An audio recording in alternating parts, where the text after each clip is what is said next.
Greetings and welcome to the Idaho Renaissance Fair YouTube page. We are here with the third installment of our How to D&D Dungeon Master. And of course we have Josh Danes with us returning as the Dungeon Master because he is our Dungeon Master. Just so you're aware, we have a secondary Dungeon Master because in this video the main goal is to wrap up the how-to portion. After this one, we will be going into actual gameplay, and then we will start a campaign and a story, and we'll continually advance the story through time. So, the other person that you're going to be hearing is Kat. She is the president of the Ren Fair. She also is a dungeon master, so she has quite a bit of experience as well, and we are going to use her to make sure that nothing is missed, since this is the last of the how-to. Hi, everybody. Okay, so what have we're getting ready to do this, so what is left? Do we have anything that we need to cover rule-wise that the Dungeon Master is going to need to know? Do we have to build a scene? Like, what do we have? So there's a couple of things that I wanted to go over real quick that kind of were glossed over a lot earlier in earlier videos, but wanted to kind of touch on them a little bit more because we are going to do a little bit of gameplay here today. We're going to do, so one of the things that I wanted to touch on is how dice rolls work. The dice rolls, I'm going to give you you're going to give me an action you want to do, and I'm going to tell you to roll a dice. Okay, I'm going to remove an arrow from my hip. That one you don't need to roll a dice for, it's free. Okay, I am going to remove the arrow from my hip and stab it in the goblin eye. That one I will make you roll a dice for. Okay, so okay. We're fixing ourselves and damaging the enemy. Yes. Now, there are some things in dice rolls that you're going to need to know. There are different dice sizes. 90% of the dice rolls that you do are going to be made with a 20-sided dice. So 20-sided dice, that's going to be what the majority of your actions are. So we're going to say he is, and we're going to use climbing a wall, right? You want to climb the wall to get to the balcony up above. I'm climbing the wall with an arrow in my hip? We're going to get to the arrow in the hip later. Oh, okay. Right? Sorry. First off, basic actions, you're going to climb a wall. Climbing a wall, I'm going to have you roll the d20. So in Romeo and Juliet, Romeo would be rolling the d20 at this point. Yes, Romeo is rolling the d20 to climb the wall. I just rolled my d20. I got a 10. You're going to add... Oh, hell. Sorry. You're going to add to whatever your dice rolled, in this case, because I rolled a 10, you're going to add to the 10 whatever skill your dungeon master said to do. Climbing a wall is usually athletics. So athletics, what is your athletics, Danny? It is +4. +4. So I rolled a 10. We add +4, and that's going to be a 14. Now usually the player's the one rolling the d20, but gotcha. I can see my dice right here, which is why I'm saying I rolled the 10. That makes sense. Well, just so you're aware, had I rolled it, I'd had an 18. So, I mean, I didn't just scale that wall, I owned that wall. Yeah, you did. So that's what that is. It's meeting a difficulty class, also called a DC. The difficulty classes are categorized into 6 different classes. There is very easy, and the difficulty class that you have to beat is 5 on a very easy. Where do you find these? Are they in the Dungeon Master's Guide? They're in the Dungeon Master's Guide. They also are on the back of this fun little screen I've got here. This is a Dungeon Master screen. On one side, it's the picture. This is what the players all see. It's a really fun picture. On the other side, it has a whole lot of rules. Aha! And freaky pictures. and weird, freaky pictures so that I can describe certain things. So, real quick, each of those freaky pictures is a visual depiction of the condition that is listed next to it. Correct. So, blinded or charmed, those are conditions. We'll get into conditions in just a second because we're still going over the difficulty class. What's the grease board for? The grease board is my notes. Aha. Is it recommended? Grease board or pencil and paper. Pencil, paper, he's using pencil and paper. I use grease boards a lot as a DM because it's really easy to erase, dry erase marker off of it. And so as things change, as things adjust, I can erase or modify what's in front of me. That makes sense. Yeah, so very easy difficulty, climbing stairs. That would be a difficulty check of 5. Gotcha. Right, so you roll, if you meet or get above the 5, you make your difficulty check and you proceed without any issues. Cool. So, very easy. Then there is easy. Which is like a 7? It's a 10. Oh, it's a 10. Okay. Easy is 10. Very easy is 5. Easy is 10. Moderate is 15. Hard is 20. Very hard is 25. Nearly impossible is 30. Now, some people will know there is no impossible because it's impossible. And so jumping, this is a really, really good example. Jumping, you will never be able to jump to the moon. Right. So it's impossible. It's impossible. There is no difficulty check that will allow you to jump to the moon. Gotcha.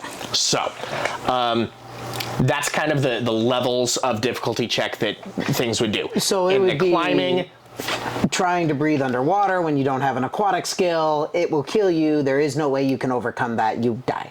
yes, that would be an impossible. That's impossible. Okay. Yep. So it's within your physical limitations. Whatever you naturally normally cannot do, even in a magical world, you still cannot do unless you have an artifact or an item or something like that. Magical spell, something. Gotcha. Or a racial trait. Right. Or a racial trait. Right. There are aquatic elves who can breathe underwater. There are also fish people and frog people and all kinds of stuff. So mermaids exist in D&D. So yeah, those things notwithstanding. Yeah, it's your normal, what you can and can't do normally. Exactly. Okay. So, Okay. But that is going to be the case for 90% of your rolls. You're going to roll the d20, and then you're going to add whatever the modifier for your check is. Now, as I understand it, your character sheet, you're not proficient in athletics. No. Nope. I mean, no, I'm not. Yeah. Now, if you had said you were going to swing over to it, rather than climbing the wall, you were going to get to a different ledge and swing over to it, that would be acrobatics. Right, which I am proficient Which you're in. proficient in, and acrobatics, you have a +4. A +4 because your dexterity is lower. That's right. So either way, you would have gotten, it was a 17 on your roll, right? So it's a +4 acrobatics, and then wouldn't you add the dexterity from the actual... No, because that's already tied into it. Oh, gotcha. Now, if you remember the character sheet creation one that we just did, that one, when you tallied up your skills, you took your modifier for dexterity, and then if you were proficient in the skill, you added the proficiency. Gotcha. Don't forget that. Otherwise, you look like this guy. It's not just that guy. It's something that a lot of new players tend to be confused about. It makes sense. It does. So it does. That the fact that there is confusion makes sense. Right, which is one of the reasons why we're doing the video, is because we know there's confusion and we want to make this as easy for you as possible. Exactly. Okay, so the arrow. You pulled the arrow out of your leg. Yes. That one I'm not going to make you roll for. Right. And I might DM choice. That well, because you could make it more difficult if it was like a barbed arrow. I could. Yeah. Now, I might make you make a medicine check in order to tie something around your leg to keep yourself from bleeding out. That makes sense, because it could have hit an artery. It could have hit an artery. You could be bleeding. Quick tie something around it. But cauterize. cauterize it something, right? That would be a medicine check. And depending on what it is you're trying to do, right? I said tie something around it. That would be a medicine check. I'd give that a DC of 10. Gotcha, because That's pretty normal. easy. Yeah. You said cauterize. You want to cauterize it, okay? That's going to be a DC check of 15 to make sure that you're doing it properly and not damaging yourself even further. Right. Right. Okay, now it's not hard to heat up a piece of metal and cauterize a wound, but If you do it wrong, if you do it wrong, you could get more hurt. Right. End up with a permanent limp or something. Yeah. Now, you also said you wanted to take that arrow and stab the enemy that shot you with it. Yes. Are you just stabbing him with it with it in your hand, Legolas style, or are you going to shoot it back at him? We'll stab it. We'll Legolas this We'll thing. stab it. Okay, so this is going to be an improvised weapon now. Because that's not what arrows are intended to do. Right. This is not something that's on your character sheet. You do not have improvised weapons on your character sheet. Improvised weapons are going to be a little bit trickier, but not super. You're going to roll your d20. Okay. Ha ha ha! 20! A 20! That was a natural 20. Okay. About to say, I not only killed that goblin, but the one behind him. A natural 20. In combat, a natural 20 is a critical hit. So, rules as written in the player's handbook state that the natural 20, you roll twice the dice. So I roll it again? So, nope. For your damage, you roll twice the dice. Oh. Now, So I got a 40. as a DM, no. No. Okay. As a DM, I am going to rule that, because this is improvised weapon, it's going to be similar to a dagger in damage, Gotcha, which I don't have. which you don't have a dagger on your character sheet. But you probably have back here. A dagger deals a d4 of damage, normally. You got a natural 20, so rules as written, you're going to roll 2d4. So you'll roll your d4 twice. And then, when you deal damage, you also add your the modifier of whatever it is you use to attack with. So, in melee weapons, you are almost always using strength for your attack roll and your damage roll. So you would roll that d4 twice under normal rules as written. My personal house rule is, because I have seen some very poor rolls, a critical hit indicates that you have hit something vital. Right. It is very anticlimactic to hit something vital and only deal 2 points of damage. Right. It doesn't really make sense. It does not make sense at all. It's not fun for people when they get a critical hit and they roll all ones on their dice. So my personal rule is, on a critical hit, you deal maximum damage and then you roll whatever the dice would be. That makes sense. So, you stabbed with the arrow, you got a natural 20. So, your damage on the arrow is going to be a d4 plus your strength modifier, which is? 4. 4. So, maximum damage for that would be 8. That is the most possible you can do. So, that's 8 is your base. Now roll your d4. That's a 4. That's a 4. You just dealt 12 points of damage to the enemy with your arrow. And then you roll again? Nope, because we're not doing as rules as written. Oh, gotcha. Now, if it was rules as written, you would roll a second time. So you rolled a 4, roll a second time. A 2. A So it's 2. 6. So rules as written, 2 plus 4 is 6, plus 4 is 10. You would have dealt 10 damage. Gotcha. Okay. So, yeah. With By the that way, personal, the D4 die is a triangle, and it's whatever's up that you read. It's a pyramid. It's a pyramid. So. Just for those of you who were like me and was all sorts of confused when I was first looking at this, because I have only ever used a D6 die, ever. I have never needed to do anything else. So a pyramid die is very odd to me. Everything else is a nice cylindrical shape. Yep. So that's actually a very good point. There are multiple types of dice you can use. So the pyramidal dice is a 4-sided dice, or a D4. That is what we use for the dagger. The one that you're holding in your hand there is a D8. It is an 8-sided dice. It's basically 2D4 back to back. A diamond. It is a diamond shape. Next up, everyone knows the D6. It's the cube. Yeah. That is between the 4 and the 8. The next one up is the D10, or the 10-sided dice. He has 2 of them in this pack. What is the difference between those two? One has a 0 after all of the primary numbers. Yep. So there's a 90, a 60, a 10. So one is written in the 10's place and one is written in the 1's place. Oh. Okay. So the point of that is you can roll both of those together and it is percentages. Well, this sounds like high school math all over again. I don't know if I can play this game anymore. Or it acts as your D100. Or it can act as a D100 in the rare cases that a 100 is used. Now, I'm guessing that means they don't make a D100. they do. Oh. They're just this big. Oh, yeah, screw that die. They're huge. They're almost the size of a softball. So on the D100, or on the percentile dice, which is what we call it when you roll the 2 D10s together, if you roll that dice, you have the option of getting a 001, which is 1%, 002 would be 2%, so on and so forth, all the way up. 10 on the 1 dice, and then 1 would be 11%, 10 and 2 would be 12%, so on and so forth. The one exception is when you get all 3 zeros, which would be 100. I was curious about that. I was like, Yep. You can't have a 0%. Like, Nope. That doesn't make any sense. So it gives you the ability to have everywhere from 1 all the way up to 100. Gotcha. Even though it's 2 dice. So, okay. The one you're holding now is a 12-sided dice. This is another common one in board games. I've seen it in other board games as well. It's called a dodecahedron, for those of you who are geometrically inclined. 12-sided dice, D12. You have a weapon that uses a D12, I believe, which kind of leads into combat.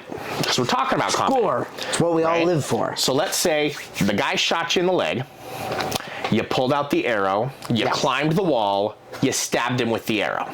Okay? It's very personal. I took that defense on the wall very seriously. So, that is essentially a single round. Okay. You moved. In a round, you have 3 possible things you can do.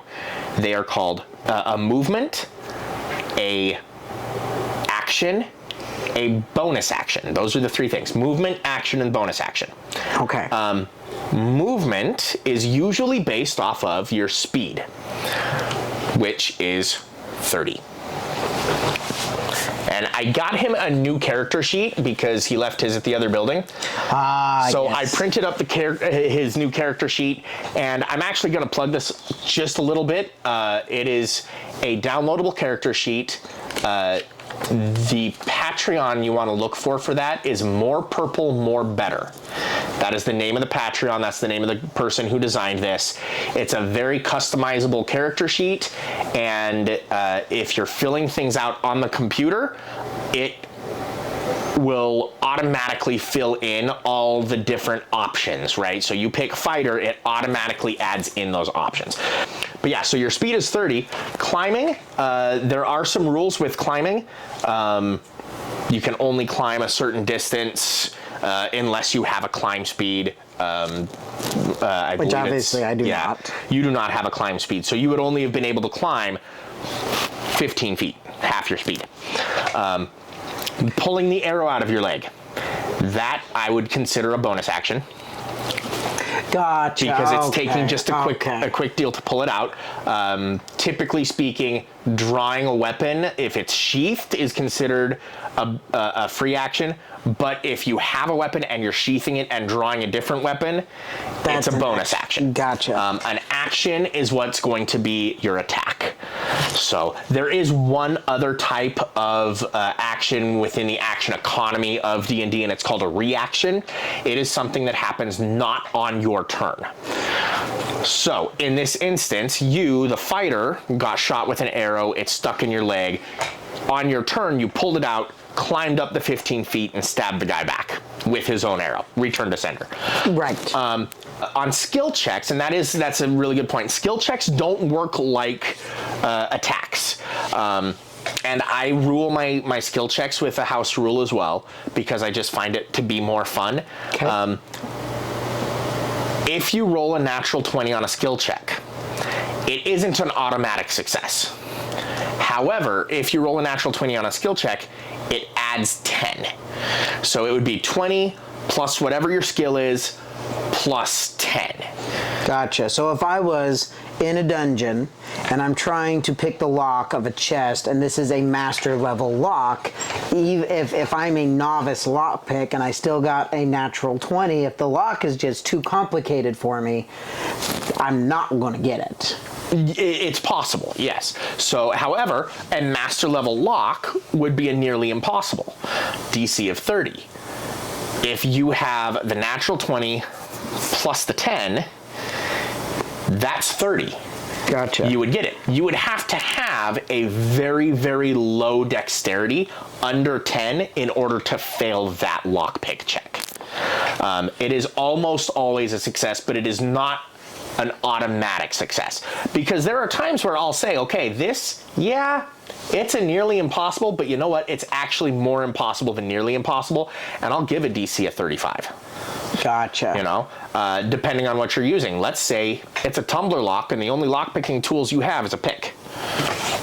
Yeah, you're not going to get the tumbler lock. That DC is going to be a heck of a lot higher, right? You could maybe pull the tumbler off using the pick and then use the pick But being a warrior, I use my great axe to lock pick it. That is very often exactly how parties get around things like that, is rather than having the person who is really proficient, they'll just have the party barbarian or fighter or whoever has the biggest weapon smash it.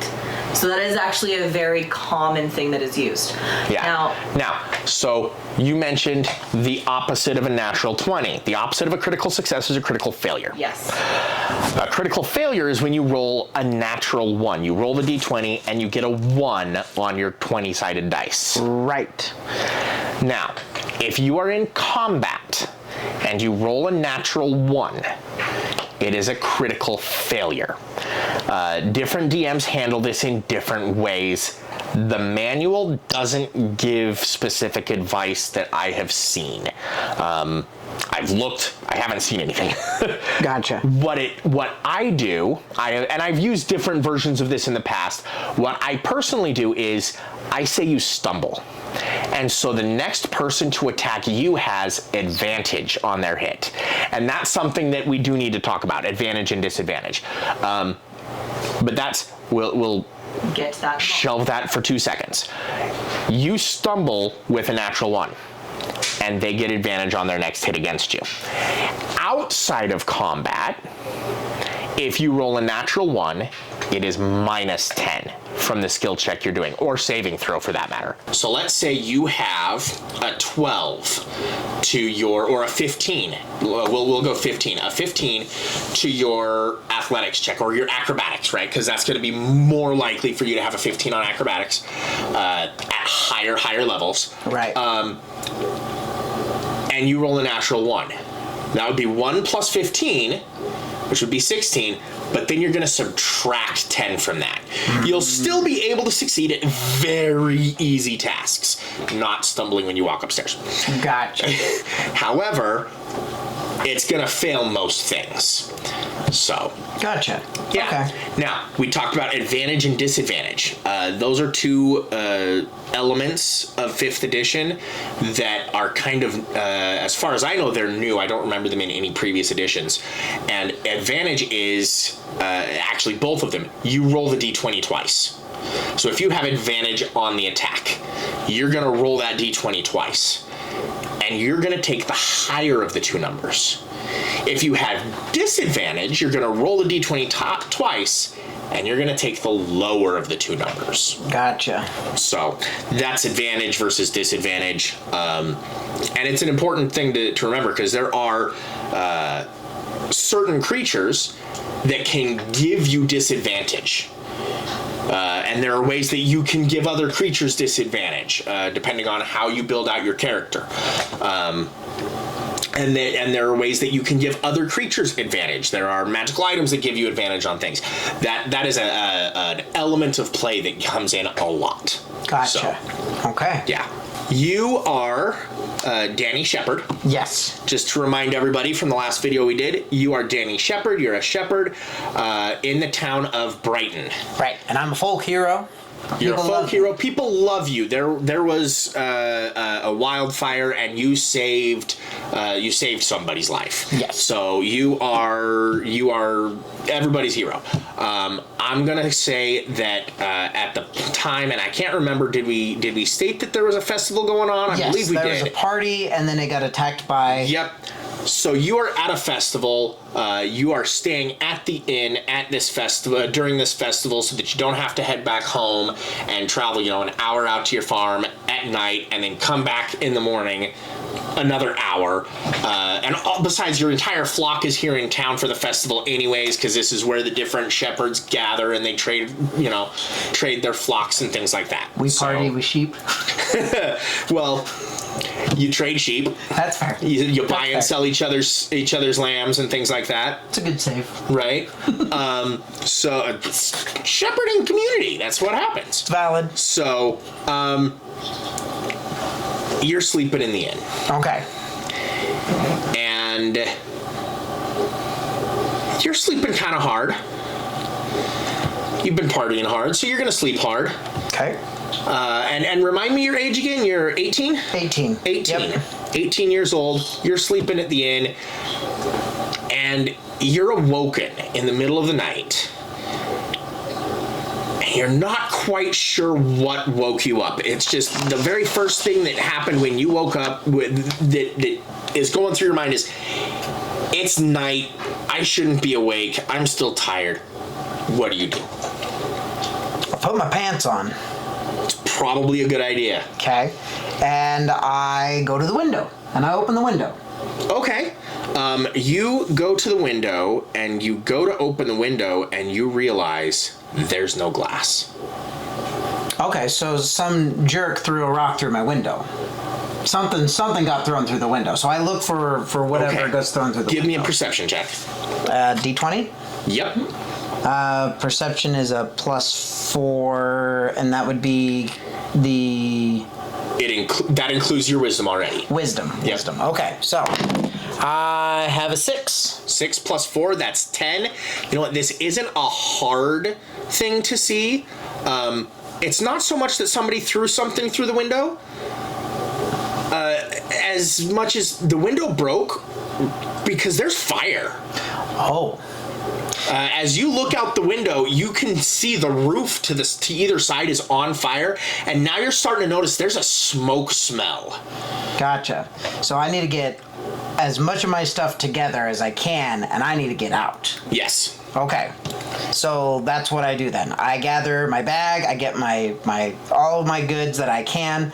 Anything important that I had originally is now with me, and I'm out. Okay, so that's going to take you a couple of minutes to get everything together, and then on. Right. You already stated you had to put on your pants, so your pants were on, but you got to get your backpack together, get on.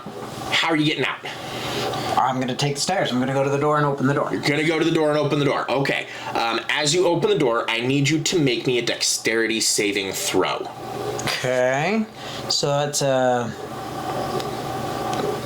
let's see here. So your saving throws are in this column. Okay, so it's whatever my dexterity is +2, then. Nope, it is whatever you roll +2. +2, gotcha. Yep. Okay, I got a 6. So A 6. it's an 8. An 8. Okay, unfortunately, 8 is not good enough because as you open the door, as is wont to do in building fires, the fire in the hall billows out and hits you. You are going to take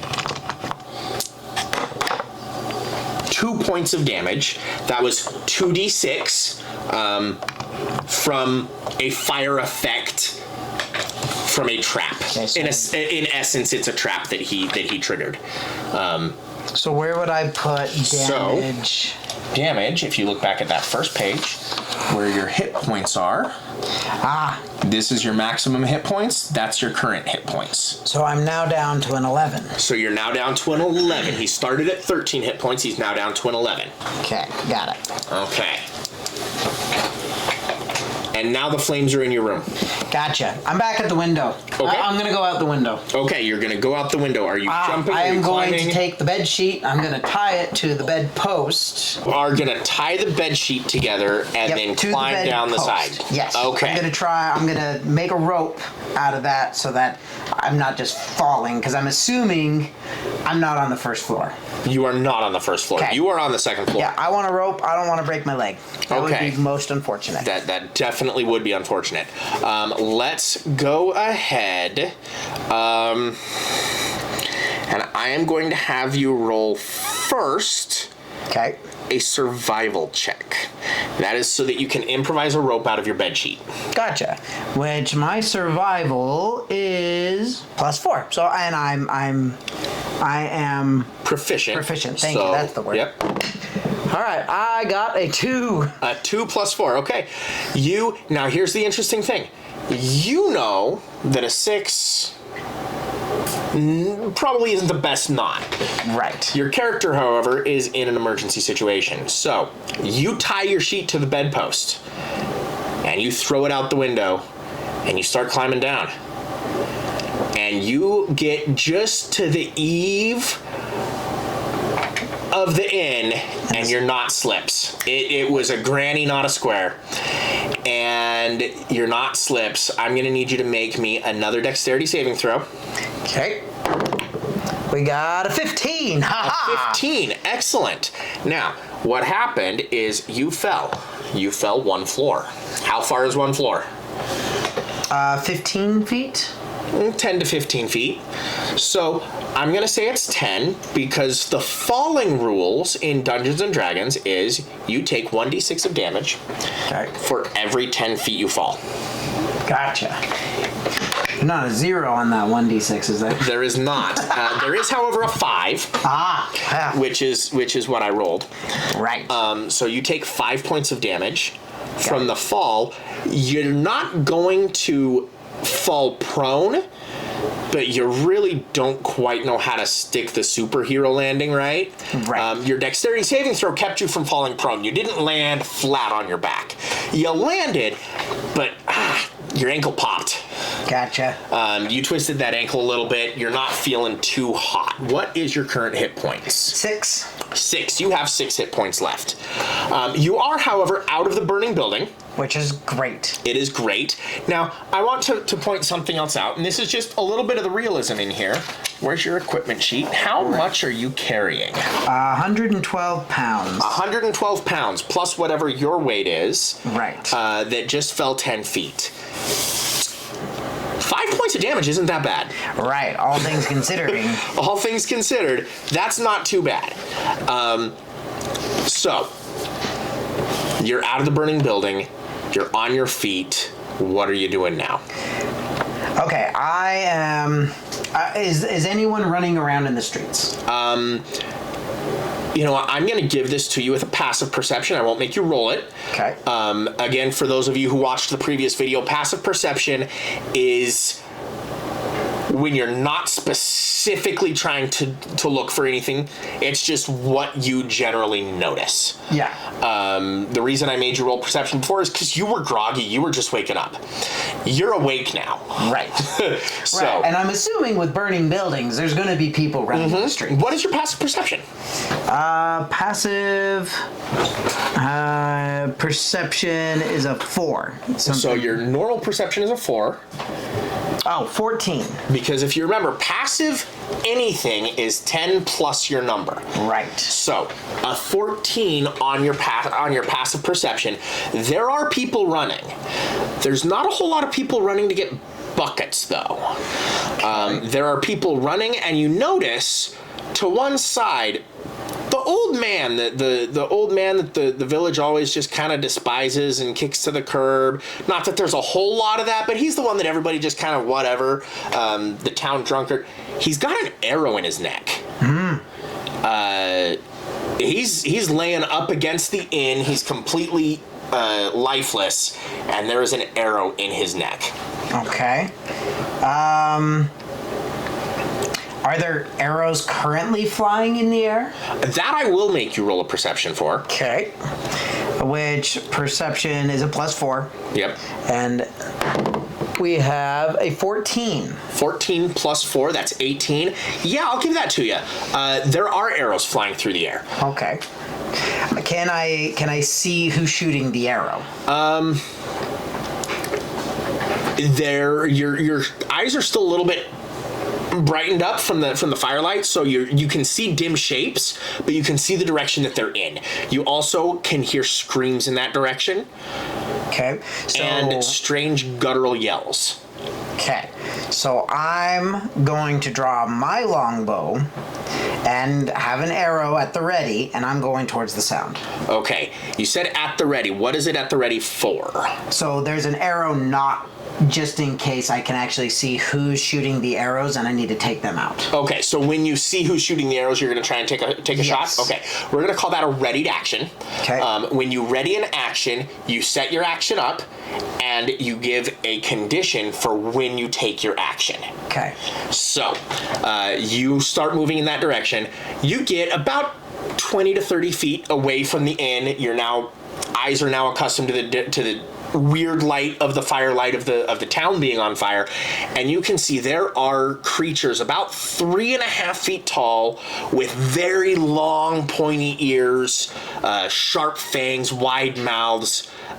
You're not sure if it's yellow or green skin, but you can see about 5 of them that are in a group, kind of in a semicircle group around a slightly larger one. This one's probably 3'8", 3'9". It has a sword in its hand, and it is kind of shouting. And the smaller ones around him are shooting the arrows. You do notice some other smaller ones that are actively engaged in fights with the townspeople. Gotcha. Okay. Well, I'm going to help the townspeople as much as I can by trying to take out their archers. So I've already got my bow out. I'm already ready to do that. So let's take a shot at one of the midget archers. Okay, so you're going to take a shot. That's roll your d20. And then you're going to add on your sheet here the 2 hit from your longbow. The 1d8? Nope. Just before that, to hit. +4. Yep. So I got a 15. 15 plus 4. No, I got an 11. Oh, 11. 4. Okay, 11 plus 4 is 15. And you know what? That is actually the AC. Its AC is armor class. It is what you are rolling against instead of a difficulty class to hit an enemy. Oh. So their armor class is a 15. So you have hit with a 15. Go ahead and roll your damage. That's a 1d8. That guy? Mm-hmm. Okay. That is a 3 plus 2, so I got a 5. 5 points of damage. Okay, you strike that goblin, and you can clearly see this is a goblin at this point in time. You've heard stories of them, you've seen them, you've seen pictures drawn of them. You're pretty sure that's what it is. You strike it. It doesn't die. You don't kill it right out, but it takes the brunt of that, and it turns, it pulls up its short bow, and it gets ready to fire. Now we're going to do another roll. This roll is called initiative. Okay. Okay, you're going to roll, and there is right here on your sheet is initiative. If you remember the character building episode we did, initiative is your dexterity modifier. 90% of the times. There are some classes that get extra to that. Right now it's just your dexterity modifier. So the d20 plus your dexterity modifier. Oh, dang. I got a 1. You got a nat 1. So Yes, you I will did. Go very, very last. Okay. That's great. Stupid dice, what happened to that nat 20 earlier? Your sucky dice notwithstanding, this goblin that you shot is going to shoot back. Okay. So I need to. Is this going to be like dexterity? Nope. This is the goblin is now doing to you what you just did to the goblin. Okay. So it rolled a 13 and it has a +4 to hit. So that is 17. What is your armor class? Armor class. Let's see here. Where did that go? Just to the Right Yep. here. It's 13. It is 13. So a 17 definitely hits a 13. Yeah. Now Now- I need to figure out how much I'm hurt. Now, I need to figure out how much damage you took. So, because it's a goblin and it's using a short bow, it only does a d6 and not a d8. You dealt a d8 of damage to it. It does a d6. Come on, but one. it's also going to get its extra from its dexterity. So that is 2 on the dice, +2 for the goblin. So that is 4 points of damage. Boy's gonna die. I'm down to a 2 in my hit points. You are down to a 2 in your hit points. And I get to go last. It bodes is well. You don't notice anything else specifically going towards you. It is your turn. Here's something else to note. What we just did is a full round of combat. Okay. Your attack was technically the last of the last round of the attack. We've gone through the goblins' turns, all of the different goblins' turns, and it is now your turn again. 1 round of combat equals 6 seconds of time. Gotcha. So in 6 seconds of time, you ran up, you shot the goblin, it turned around, it shot you back. Gotcha. Okay. So now I'm gonna kill the goblin. Okay, you go ahead and kill that goblin. That is a heavy die. Okay, that is an 8. And that goes with the 4, so that's 12. That is 12. That does not hit the goblin's AC of 15. So, Stupid die. it just kind of whizzes past that little goblin, off into the night, lost. The goblin is going to fire back at you.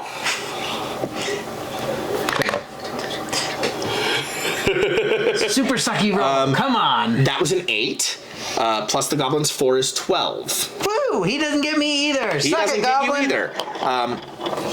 So, I still got errors. I Once had again, started your with turn. 20, so I've got 18 of these guys left. Bam! That is a 10, plus the 4? 4 Yeah. is what it was, To I hit. believe. Yeah, so that's a 14. Still Still not not enough. it. It's Still a not 15. His is a 15.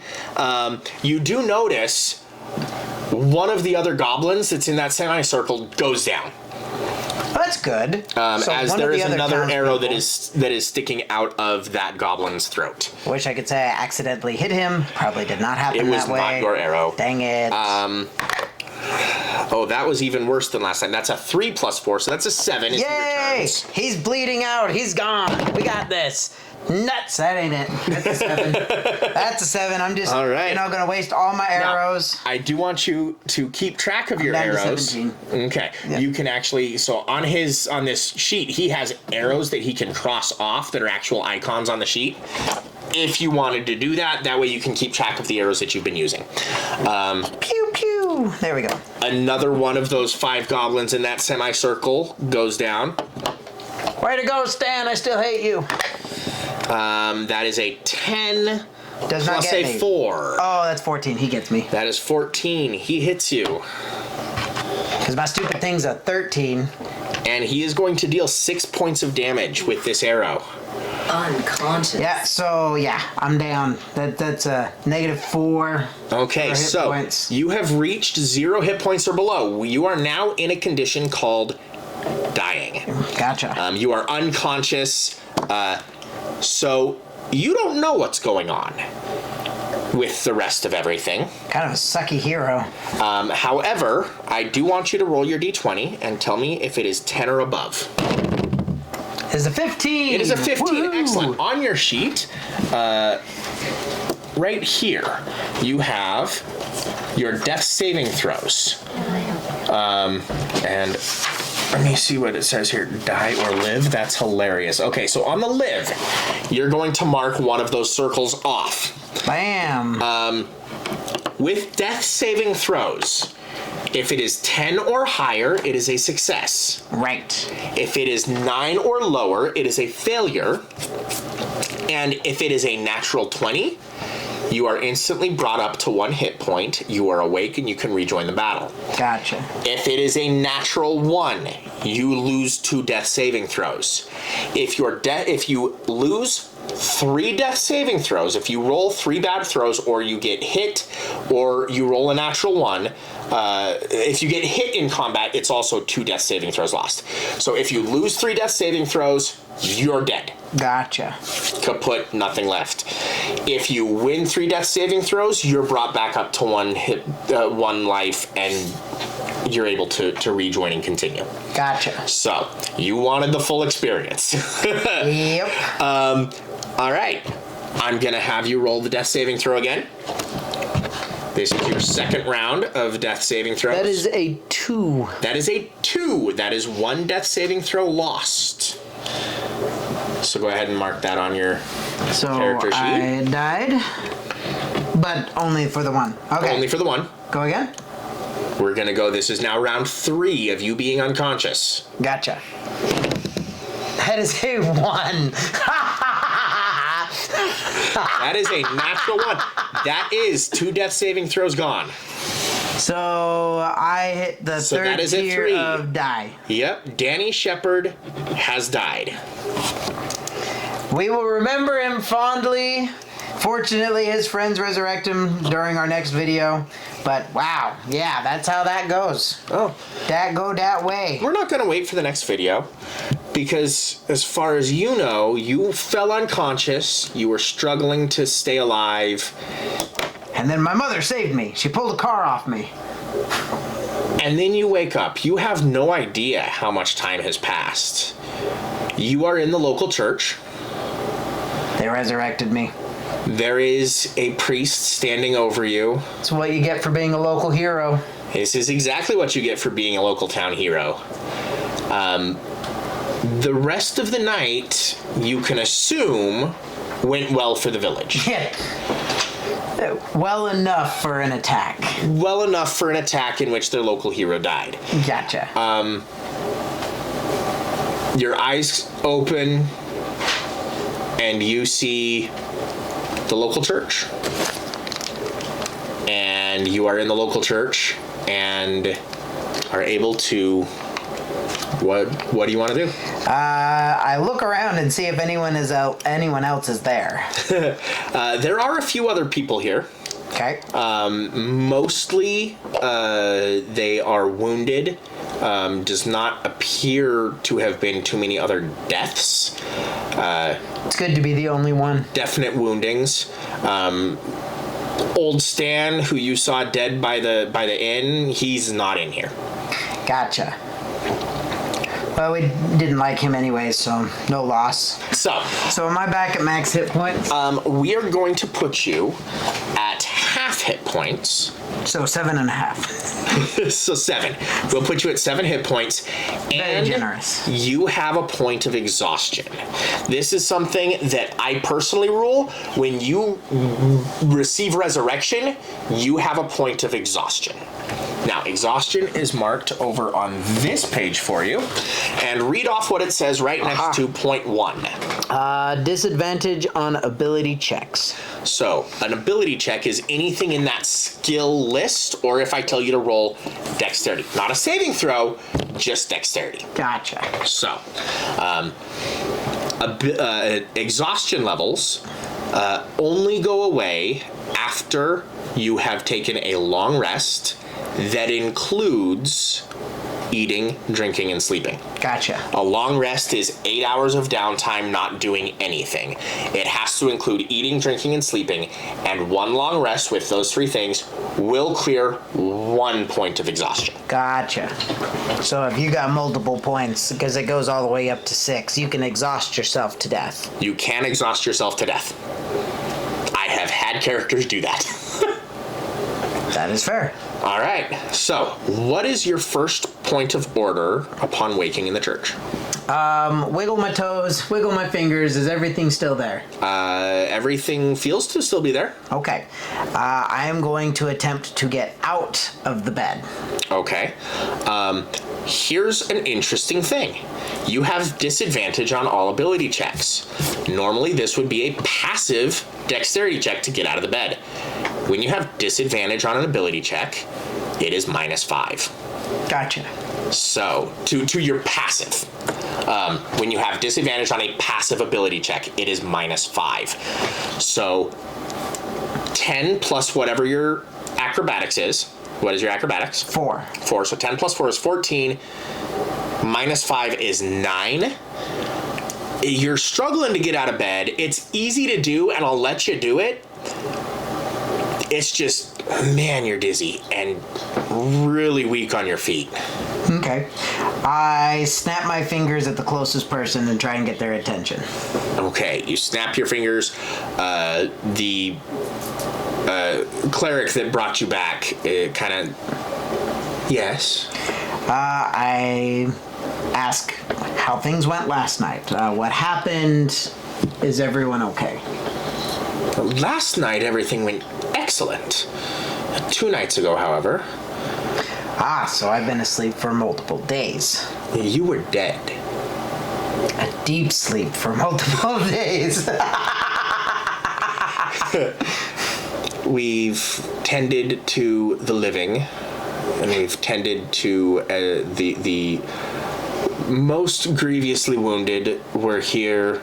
There were a few others who passed, but the mayor felt it appropriate to have you brought back. Definitely voting for that mayor again. Did Old Stan make it? Old Stan did not. Old Stan did not. Okay.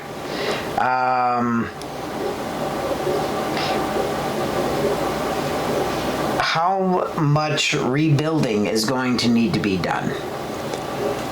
A fair part of the town was charred.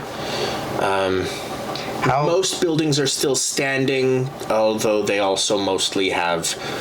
most standing buildings do have burns that need to be repaired. We have a crew working on clearing out the roofs right now on the inn and on the stables. Okay. What about the flocks? How did the sheep fare?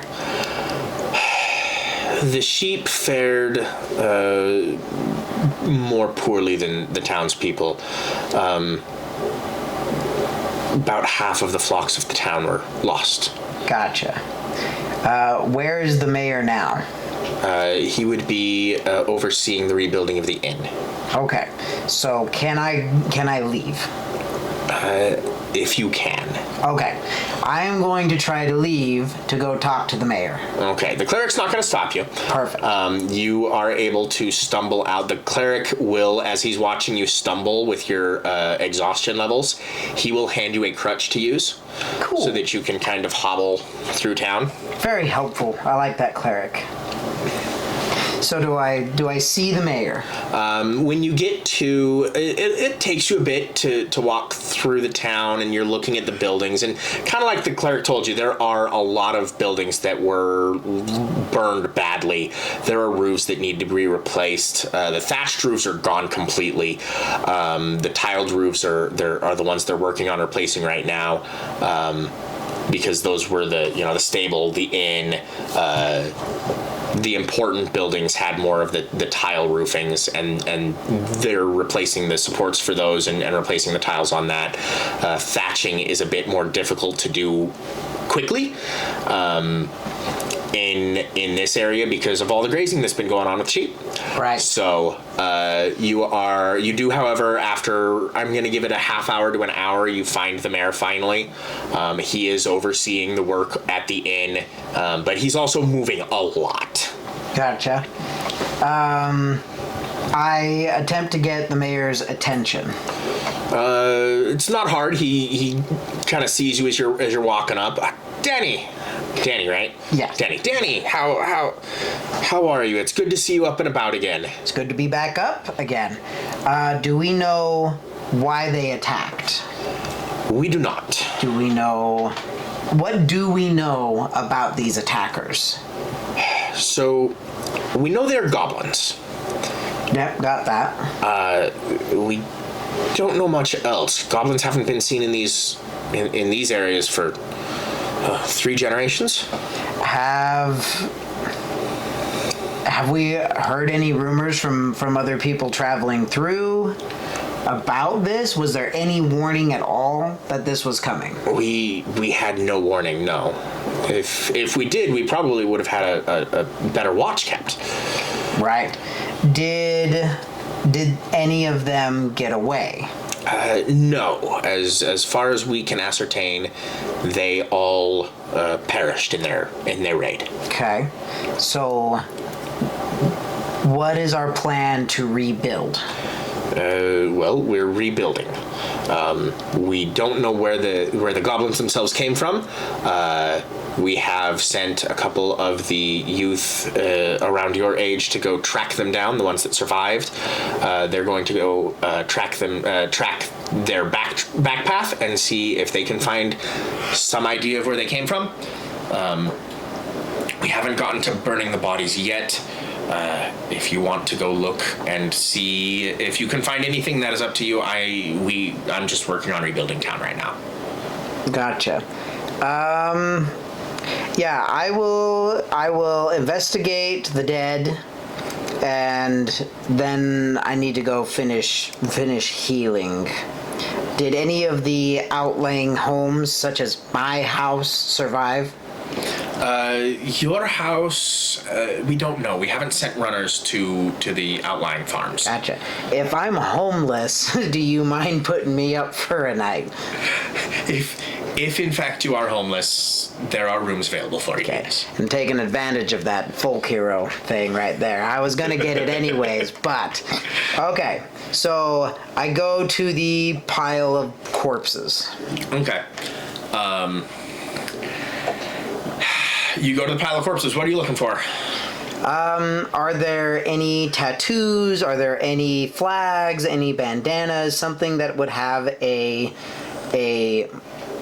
tribal marking of some sort on. Something to identify who they were. Okay. Give me an investigation check. At disadvantage because you're still at a level of exhaustion. Yeah, it was a 3, so that's stupid. What do I do? Fall asleep on the body? No, it's just you are exhausted and looking at this with unfresh eyes. The corpses are rather disgusting as it is. They've been cut up. They've been I wouldn't necessarily say desecrated, but there's a lot of battle damage to them. And in your exhausted state, you're not quite able to ascertain. Plus, they've been sitting out for a couple days. Yeah, so they're gross. Well, do they have any pockets to rummage through? The majority of them don't. There's probably a good 10 to 15 goblins here. There's a big one though, the one that was taller than the others. He clearly is almost a different breed of goblin. His muscle mass appears to have been larger, and as you spend time rummaging through, you do find he has a couple of pouches on him, and the others they're mainly dressed in loincloths. Gotcha. He's a little bit bigger, stronger. He actually has armor pieces, and yeah, he's got a belt pouch on him. Okay. We check out the belt pouch and see what contents are in there. Okay. As you open the belt pouch, you're going to find there are some small knickknacks, pieces of bone, things like that. And then you're going to see 3 coins. They are silver in color, but they don't look like the kind of coins that you are used to. There's the face on it is not a human face, and the back side of it, rather than the coin of the realm that you use, this coin on the back is a massive looking tree. Okay, I need to find the mayor again. While I'm heading back to the mayor, are there still any arrows laying around? There are. At this point, there aren't any more arrows lying around. Dang, so I'm just out those already 3. gleaned arrows. So That sucks. Okay. it's been a couple days. I go back and I find the mayor then. Okay. And I get his attention. I show him the coins. Okay. Ask him, have you ever seen these before?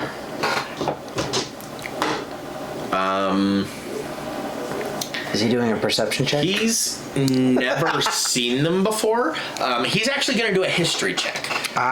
History is going to be what typically is going to give you insight into political things of stuff of that nature.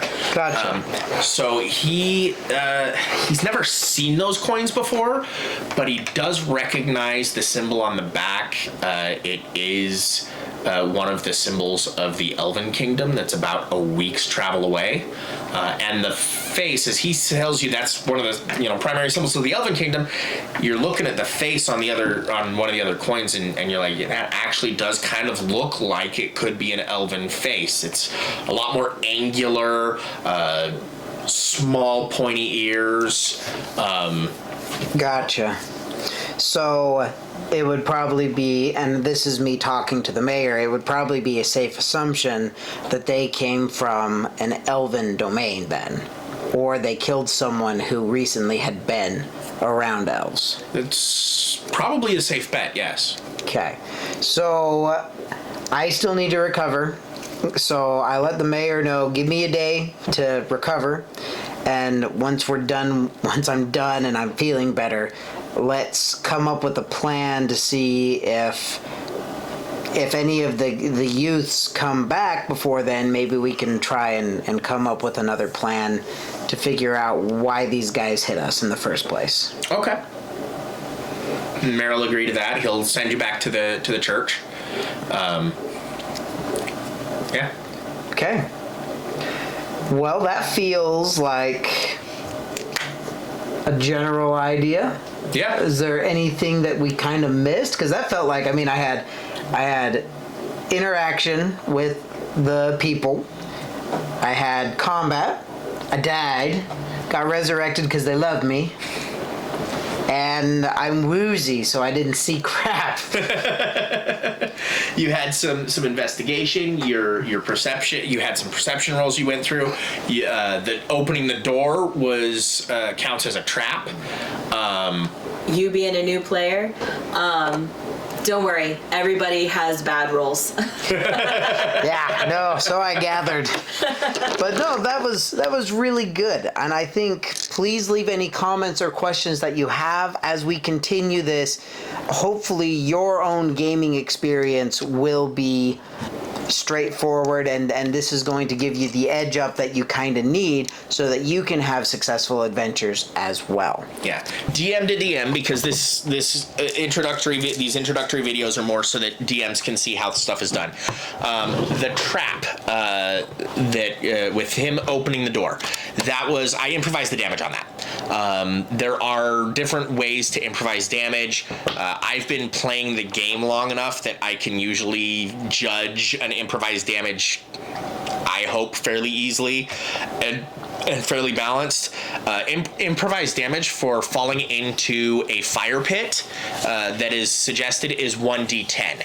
I figure 2d6 is a little bit more balanced, especially for a brand new player, a brand new encounter. 2d6 is going to average out to 3 to 4 points of damage. A d10 is going to average about 6 points of damage over multiple different rolls of a d10. That's roughly what we see.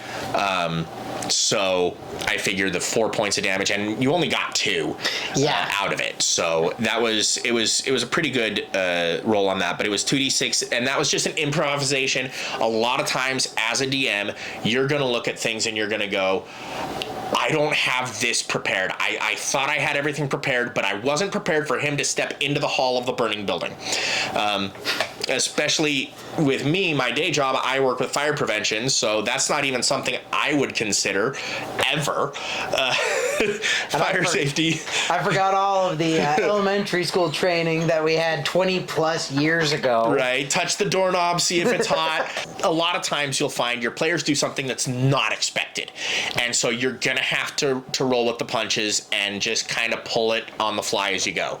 The best thing to do, if a player gets upset about that ruling, like if I had rolled 2 6s on that, there's 2 ways you can do it. You can roll it and just say, yeah, you just took 12 points of damage from a fireball hitting you in the face because you opened the door into a flaming inferno.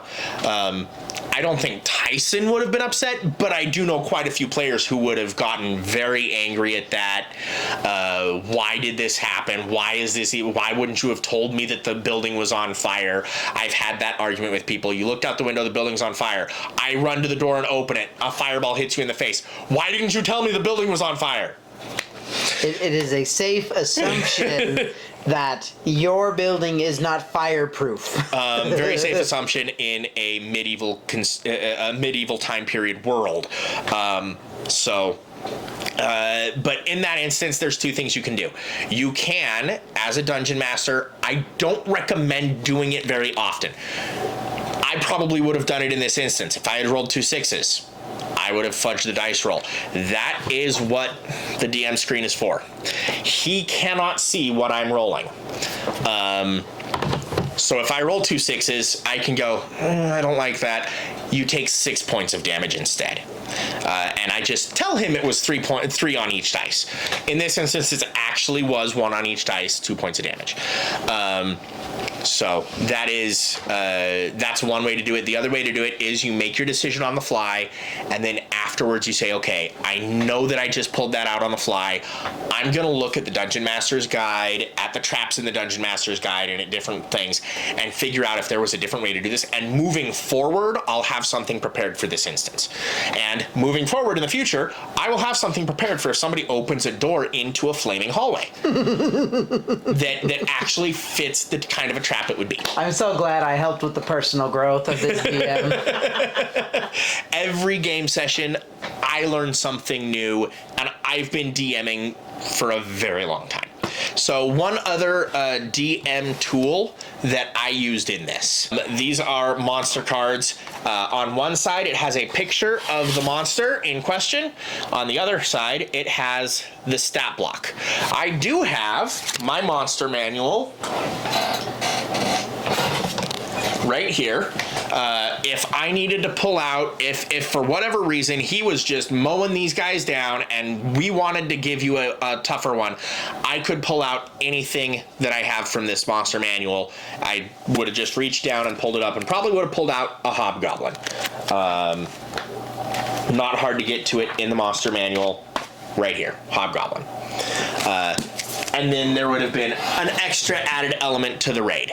But as it is, we had these little cards, and it has, this is the stat block that's in the monster manual, and then it's got a picture that can go with it. And that the picture is really helpful because it can help me describe, okay, well, it's night, it's firelight. You can't really tell if that's yellow or green skin in the firelight at night. And if you want to adjust the stat block, that's something that you can, again, these are, I like the dry erase board, the whiteboard I have here, the dry erase markers. I can write stuff, I can alter or adjust on the card, and it'll erase right away. So these are a really, really good Dungeon Master tool to utilize. Next time, I believe we're planning on doing a full game session. Yes. We are going to have a larger group of people. We are going to be playing a game. I'll introduce it with, there was the attack on the Goblin Village. The elders have met, we've discussed where it is, and I'll start you after we've already figured out that information so that the rest of the people aren't too bogged down by what is the backstory of this. Gotcha. And then we'll go from that point. Well, and in a way, we actually already set it up, because even though Danny just woke up and everything, you mentioned that the youths went to go see what was going on. So at this point, we could realistically pick it up right after this video. We could. Because they'll have come back. We'll all be friends, because that's how it is anyways. Like, we're all of the same age. So then we can actually start our journey. Yeah. Like it I don't know that we could have done that if we had actually planned it better. So if you have any questions, any concerns about how any of this went down, if you have suggestions, we're always trying to learn and grow. Please go ahead and hit us up in the comments. I am Tyson, this here is Josh, and we hope that your history and gameplay is as fun as our history and gameplay. And we will catch you hopefully on the next video. Huzzah. Huzzah.